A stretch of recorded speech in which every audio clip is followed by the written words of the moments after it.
जातक कथाएं, जातक या जातक पाली या जातक कथाएं बौद्ध ग्रंथ त्रिपिटक का सुत्त पिटक अंतर्गत खुदक निकाय का 10वां भाग है। इन कथाओं में भगवान बुद्ध के पूर्व जन्मों की कथाएं हैं जो मान्यता है कि खुद गौतम बुद्ध जी के द्वारा कही गई हैं। हालांकि कुछ विद्वानों का मानना है कि कुछ जातक कथाएं गौतम बुद्ध के निर्वाण के बाद उनके शिष्यों द्वारा कही गई हैं। प्रत्येक कथा में महात्मा बुद्ध का एक संदेश छिपा है। इनसे सिद्ध होता है कि प्राणी के सत्कार्य उसे किसी न किसी जन्म में अवश्य ही बुद्ध बना देते हैं। प्रत्येक व्यक्ति बुद्ध बन सकता है।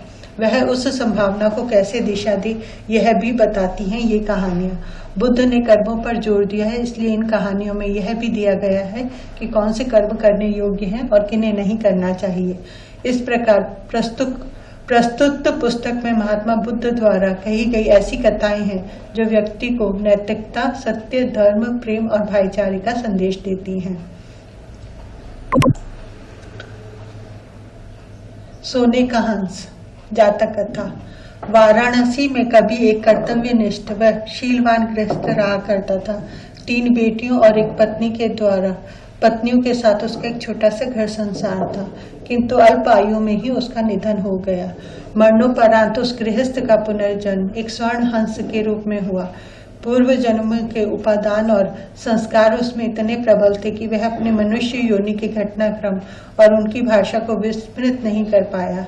पूर्व जन्म के परिवार का मोह और उनके प्रति उसका लगाव उसके वर्तमान को भी प्रभावित कर रहा था। एक दिन वह अपने मोह के आवेश में आकर वाराणसी को उड़ चला, जहां उसकी पूर्व जन्म की पत्नी और 3 बेटियां रहा करती थी। घर के मुंडेर पर पहुंचकर जब उसने अपनी पत्नी और बेटियों को देखा तो उसका मन खिन्न हो उठा, क्योंकि उसके मरणोपरांत उसके परिवार की आर्थिक दशा दयनीय हो चुकी थी। उसकी पत्नी और बेटियां अब सुंदर वस्त्रों की जगह चिथड़ों में दिख रही थी। वैभव के सारे सामान भी वहां से तिरोहित हो चुके थे।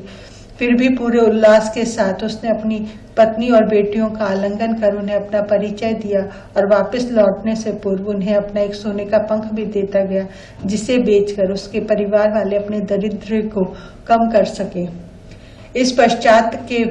इस घटना के पश्चात हंस समय समय पर उनसे मिलने वाराणसी आता रहा और हर बार उन्हें सोने का एक पंख देकर जाता था।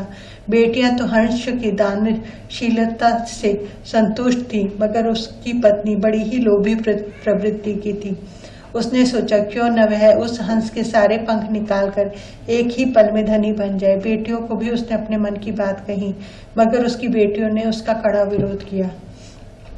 अगली बार जब वह हंस वहां आया तो संयोगवश उसकी बेटियां वहां नहीं थी। उसकी पत्नी ने तब उसे बड़े प्यार से पुचकारते हुए अपने करीब बुलाया। नल प्रपंच की खेल से अनभिज्ञ वह हंस खुशी खुशी अपनी पत्नी के पास दौड़ता चला गया, मगर यह क्या, उसकी पत्नी ने बड़ी बेदर्दी से उसकी गर्दन पकड़कर उसके सारे पंख एक ही झटके में नोच डाले और खून से लथपथ उसके शरीर को लकड़ी के एक पुराने में फेंक दिया। फिर जब वह उन सोने के पंखों को समेटना चाह रही थी तो उसके हाथों से साधारण पंख ही लग सके, क्योंकि उस हंस के पंख उसकी इच्छा के प्रतिकूल नोचे जाने पर साधारण हंस के समान हो जाते थे। बेटियां जब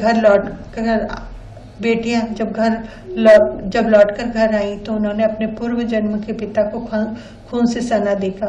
उसके सोने के पंख भी लुप्त थे।